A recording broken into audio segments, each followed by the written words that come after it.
За бүгдээрээ сайн байцгаана уу өнөөдрийн мэнд хүргье. За өнөөдрийн хичээлээрээ та бүхэндээ графикийн мэдээлэл дээр дахин нэг хичээл оруулъя гэж бодлоо.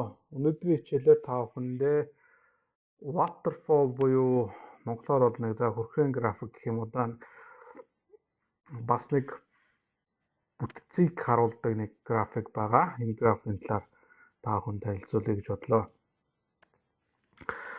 За манай нэгтлэн бодогч нар болоод санхүүгийн хүмүүс маань ихэвчлэн санхүүгийн үр дүнгийн хэсгээ болохоор хүснэгтэн байдлаар илүү их харуулдаг. За тэр хүснэгтэн байдлаар харуулахаар зарим удирдлагууд ч гэдэг юм уу, зарим хүмүүс маань тэр болгон бүгд санхүүгийн мэдлэгтэй хүмүүс бас таарна гэж байхгүй, менежерүүд ч гэдэг юм уу, өөр санхүүгийн бос ажилтнууд бол төдий болгон бас яг нэгтлэн бодох бүртгэлийн санхүүгийн тайланг хараад, орлогын тайланг хараад, за яг аль хэсгийг гол харах ёстой вэ гэдэг юм уу те.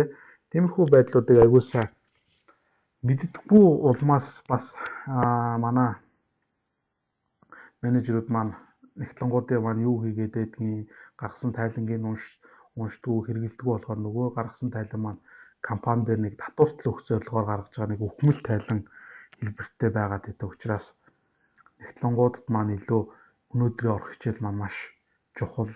Нэгтлэн хэлтүү санхүүгийн хүмүүст маань аягүй чухал нэг графикийн төрөл болов гэж би бодож байна. За өнөөдрийн графикийг ингээ харах юм бол жишээлбэл ингээд за нэг компани үр ашгийг харуулсан байна. За өгөгдсөн датаг нь харах юм бол өгөгдсөн датан дээр нь за компани үр ашиг дагуулдаг мэдээллүүдийг бүгднийг хамруулсан байх жишээ. За жишээлбэл борлуулалтын орлого байна, үн хямдрал нь байна, урамшуул нь байна, өртгөн байна, нийт ашиг нь байна, зардал нь байна, татвар нь байна, цэвэр ашиг. За ингээд нийт компани үр ашиг яг ямар бүтцээр хэдэн хувь нь үн хямдрал байгаа юм, хэдэн хувь нь өртөг байгаа юм, за хэдэн хувь нь нийт ашигын те. За нийт борлуулалтаас ямар дүнгууд хасагдаад нийт ашиг маань гарч байгаа юм. За нийт ашиг гэдэг зүйлс буюу бидний хэлж ярьснаар бохир ашиг, gross margin-гаас маань юу хасагдаад цэвэр ашиг гэдэг зүйл юу гардгийг гэдэг талаар өнөөдөр танилцуулъя. За ингээд энэ график дээрээс харах юм бол бид нэр 100 төгрөгийн борлуулалт. За энийг яг 100 төгрөгийн борлуулалт гэдээ аваад үзсэн. Нэг компани борлуулалтыг 100% гэд бүтцлээд аваад үзэхэд үн хямдрал нь 5% юм байна. Урамшуул нь 10%, 10 төгрөг юм байна. Өртгөн нь 25 юм байна. За энэчнээс энэ нийтийг 100-аас нийт 100 төгрөгийн борлуулалтаас энэ нийт хасагдаад манай нийт ашиг буюу бохир ашиг маань гарч ирдэг юм байна тий. За эндээс нийт үйл ажиллагааны зарлууд маань хасагдаад тэн дээрээ татвар маань хасагдаад нийт цэвэр ашиг маань гардаг юм байна. За ингээд харах юм бол манай орлогын бүтэц, ашигын бүтэц маань ер нь юу хасагдаж байгаа юм. Энийг хасагдахад нийт цэвэр ашиг гарахад ямар зарлууд хасагдчих гэх мэтлэгээр ингээд харахад илүү ойлгомжтой харагдаж хүснэгтэн мэдээлэлээс харахаар одоо яг альнаас нь юу хасагдаад байгаа юм ч гэдэг юм уу идлүүс маань аюу бүрхэг байдаг учраас тэр болгон хүмүүс хүснэгтэн мэдээллийг ойлгодгүй. Орчин үед бол ерөөсөө л бүх зүйлсийг зурган хэлбэрээр буюу хүнийг тархинд нэг удаа хараад шууд ойлгох төвшөнд боловсруулдаг болсон учраас энэ график мэдээллийг ашиглах нь хамгийн оновчтой. За ингээд та бүхэнд өнөөдрийн энэ хичээлийнхаа яг үйл ажиллагаан дээр яг яаж ийм графикийг бий болгох вэ гэдгийг танилцуулъя. За өгсөн дата мэдээлэл маань өнөөдөр юм байна. Борлуулалтын мэдээлэл байж гэн.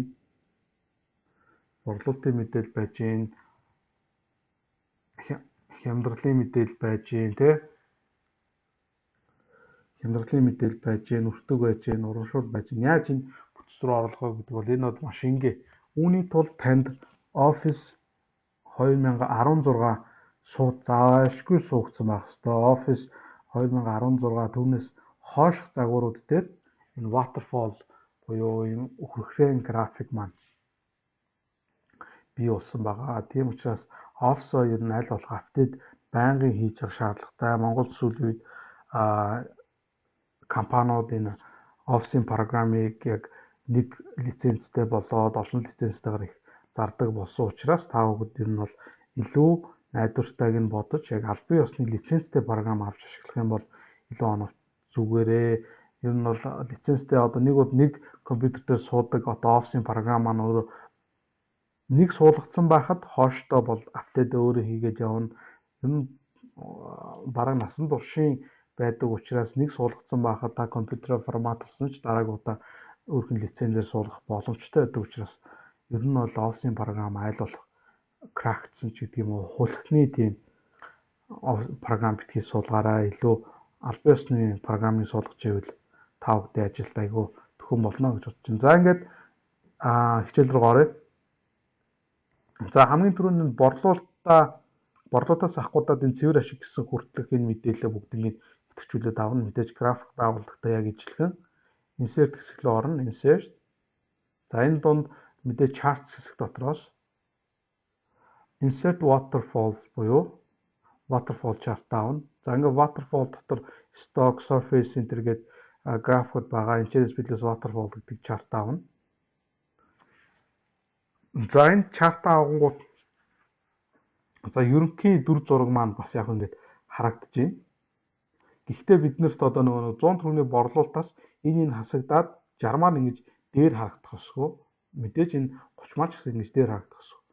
Бүгд энэс ингээд доошоо үйлчлэлтэй буурсаар байгаад 100-аас маань 30 үлддэгэ. 30 нь манай цэвэр ашиг болдгоо гэдгийг харуулахын тулд энийг баг зэргийн тохируулга хийх ёстой. За энэ тохируулга бол маш энгийн. За энийг идэвхжүүллээ.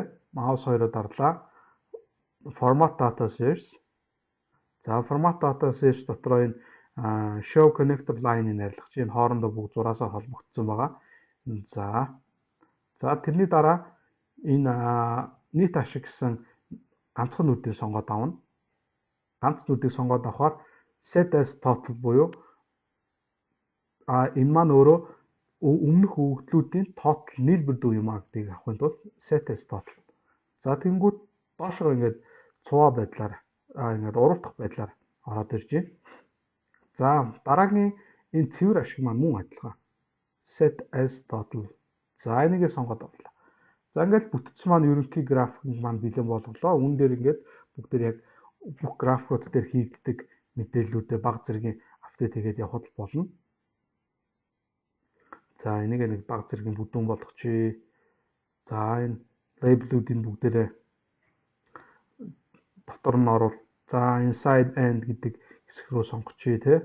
За энэ хойтлын бидлүүст энэ зураас нэг ач холбогдол хэрэггүй учраас зураас авчээ.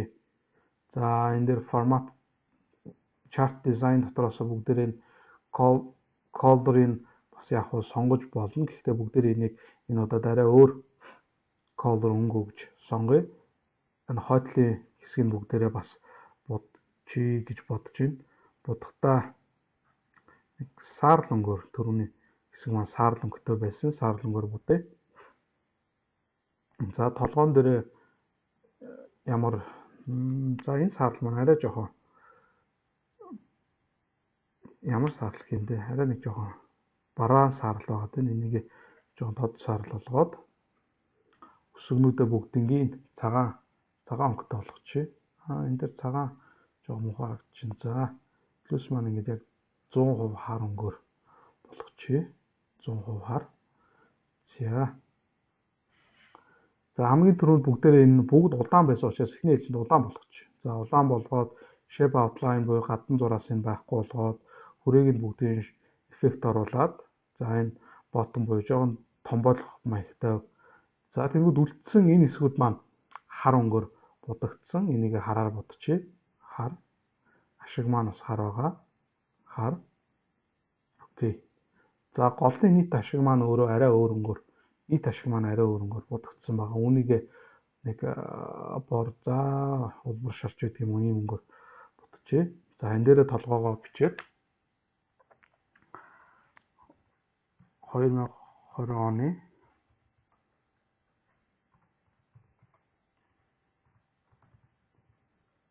үр ашигын бүтц. За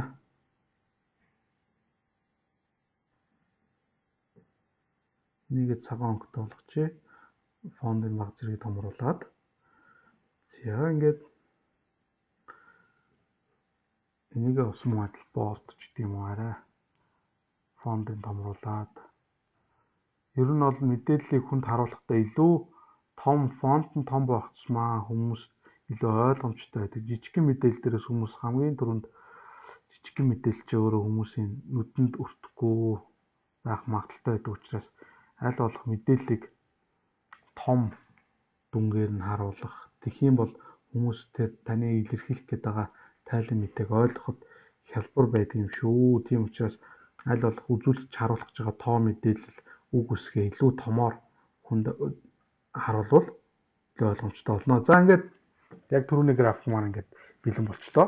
За энэ графикийг хийхэд бол нэг тийм хүндрэл байдгүй учраас та бүгд яг энэ графикийг өдөр тутамдаа ашиглаад яваарай. За та бүдгийн ажилд амжилт хүсье. За тэгээд манай өнөөдрийн хичээл та бүдэд таалагдсан бол subscribe дараарай, найзуудыгаа шеэр хийж өрөөрэй, лайк дараарай. Мөн дээрэс нь Facebook, бусад олон нийтийн сүлжээгээр миний хичээлүүдийг бас түгээж, найз нөхөдөө энэ хүү хичээлийг хүргээрэй гэж уриалж байна. За дараагийн хичээл дээр уулзлаа. Түр баяртай. Дахин хэлгээд subscribe дараарай. Баярлалаа. Баяртай. Та бүдгийн ажилд амжилт хүсье.